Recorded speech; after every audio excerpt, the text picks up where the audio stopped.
So anyway, tonight Appreciate we're going to be talking about the rock band The Who, okay?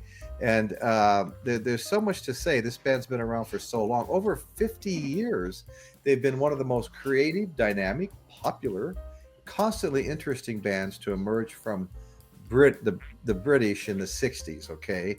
The English rock band formed in London in 1964.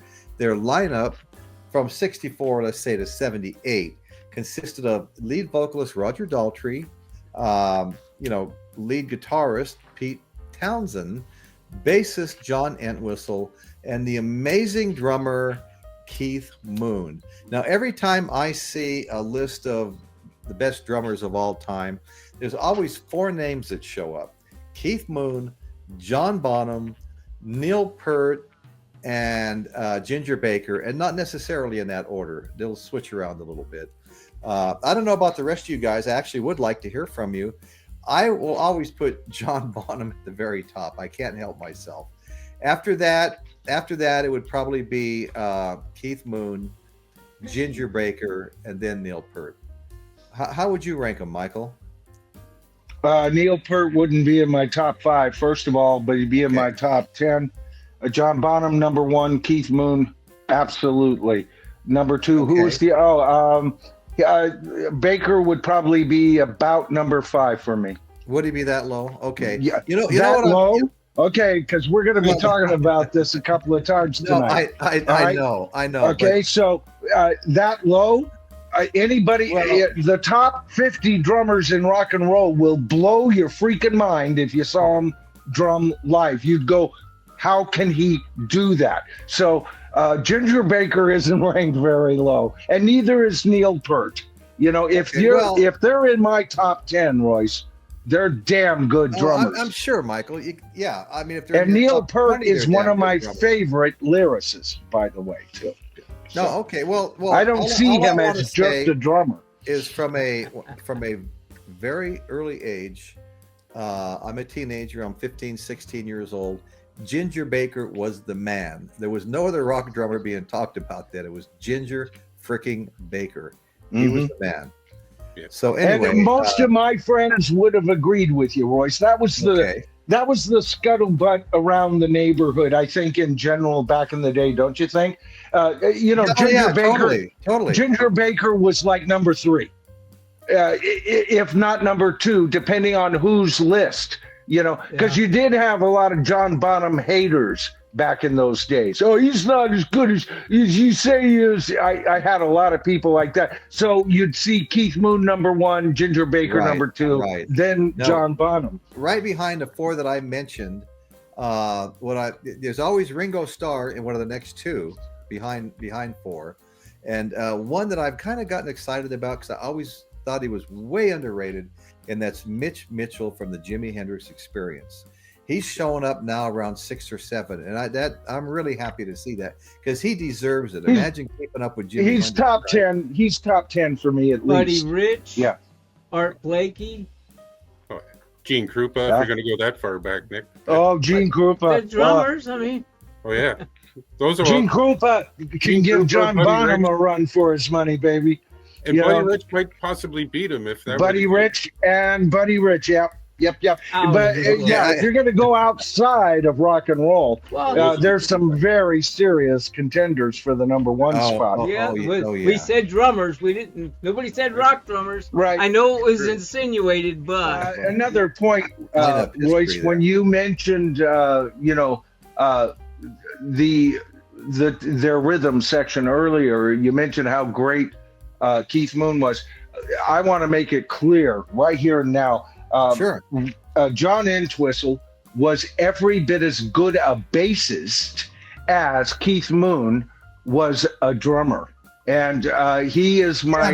that's right. That's right. He's in my top 3 bassists of all time, and so is Keith Moon as the drummer.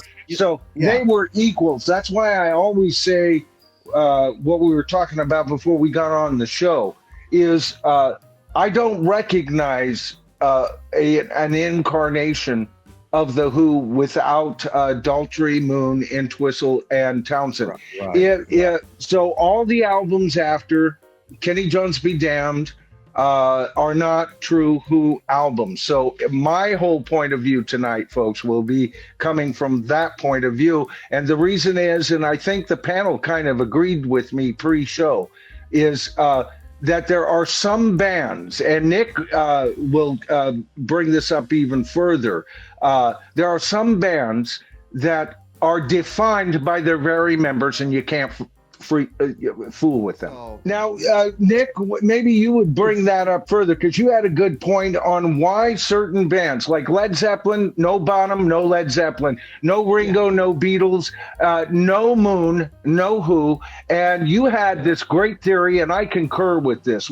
Let everybody know why certain bands, as opposed to like bands like Yes, who change members like they change socks, right? Yeah, I love this whole thing.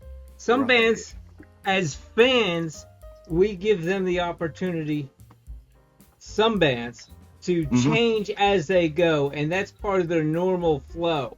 They started off like that, and they continued on like that.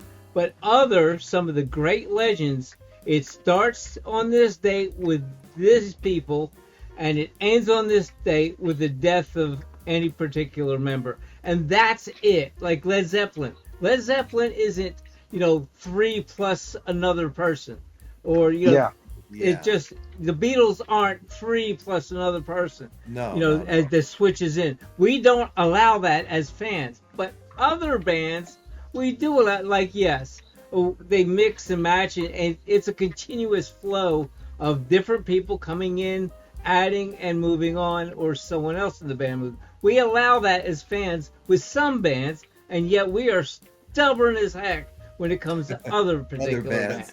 Yes. Right. It's just, we have no mercy sometimes. And that's where the fun of the debate happens, is when that happens with the fans. But I just love the way that Nick brought that out. It's in the power of the fans to decide which of those kind of bands are like that, Yes. It's which are acceptable. Pete, if I'm correct, and the Who truly died with Moon, even though Entwistle went on to play with them, and they still called themselves the Who. I didn't recognize that, even with 3 of them. So, but if I'm correct, if you guys agree with me that was the real Who, and if not, think of a band that you would agree with losing one member as killing that band, then you've got to ask yourself, what bands deserve that kind of, what is it, iconography? Or I'm using the wrong word. They're iconic. They become iconic. That's exactly right. Those legends on the pedestal. Right, exactly. And so that would be a question to the peanut gallery tonight. What bands, and I better not see Foreigner from any of you. All right? All right? What bands would you consider so iconic that loss of any of them is no longer that band? And what bands would you say are still the same band in their original, not original members, but original ideas, or growing from the original ideas? Well, what makes, like we mentioned, Nick, what makes that so complicated? It's like, you take the Rolling Stones, for example. They've had members come and go. Earliest members that started the band, bass players, they've had people come and go. Then Ron Wood comes in. Keith Richards and Mick Jagger have been constants. Now, so since some of the other people have come and gone, I think you could, but what complicates it, there's certain people you can't lose. There are people you can lose, and there are people you can't lose. You can't just try to be the Stones without Mick singing, right? Yeah, and I don't even know if they would go on. I don't even know if they could go on without Keith Richards, because he's been a constant from day one. No, he's but he'll be alive after the cockroaches die after the nuclear war, right? Well, that's the whole point. That's what complicates it, There's certain people in the band you can't lose, but other. Go ahead. Yeah, go ahead. I think you said this earlier, Michael. I didn't catch it all, but the Stones are out of that category just with Brian Jones. I know, that's Chris, right. that's really, you bring a good point, because the Stones is the one band that is as iconic as the Beatles, the Who, Led Zeppelin. All right, they're iconic, and they are that iconic. They're right up with them. In the 70s, the Stones, the Who, Black Sabbath, Deep Purple, Led Zeppelin, whoever else we're talking, the Who, I already brought them up. When they were touring, they made the most money. They sold the most tickets. Those were the hottest bands, and yet the Stones managed to do two key changes quite late in the game and somehow survived with their identity intact. And that's kind of strange, because I hadn't thought about that until Chris brought it up. Wow. Okay, well, consider this, okay? Ozzy Osbourne gets fired from Black Sabbath. He was more successful than they were in his solo career, okay? Yeah. And they have had many incarnations, Black Sabbath. No, they haven't. They have one incarnation with Ozzy Osbourne. Black Sabbath's one of those bands I'm talking about. You're talking about the well, Black Sabbath died when Ozzy Osbourne got fired, in my opinion, Royce.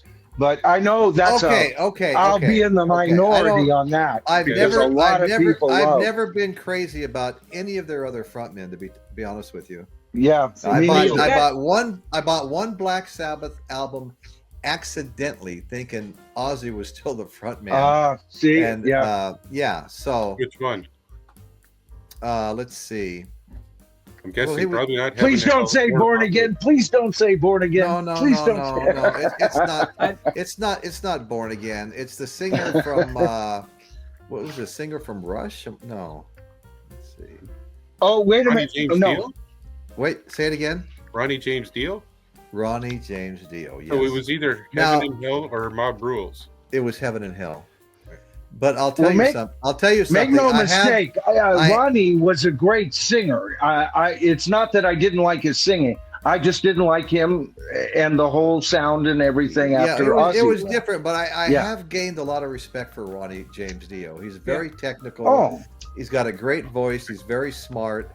Sure does. He's good. He's good. What do you think of this comment from Vinyl Gorilla Records? Keith Moon wasn't even half as good as John Bonham, and he was nowhere near as important to the band as John Bonham was, the Led Zeppelin. That's a fact.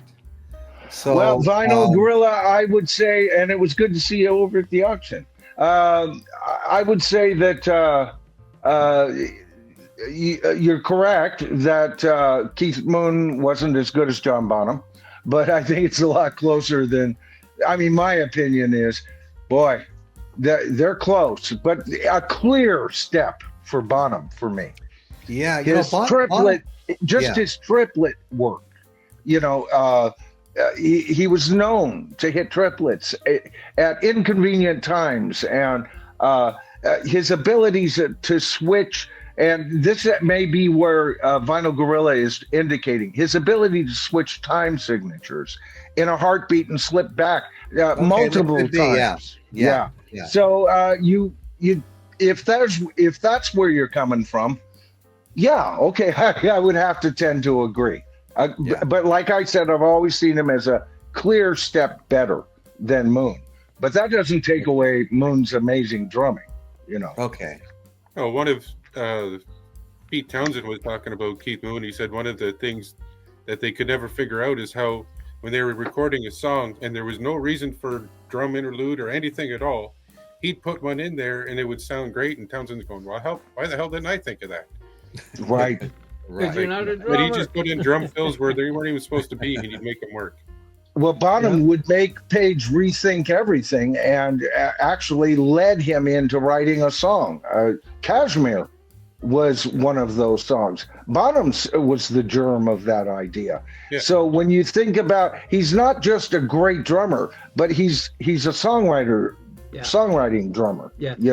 And those are rare. So let me just say this now. The Who established themselves as part of the pop art and mod movements.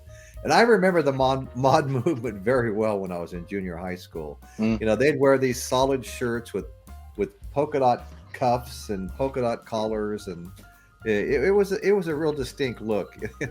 In fact, our junior high divided between the mods and the cowboys. Wow.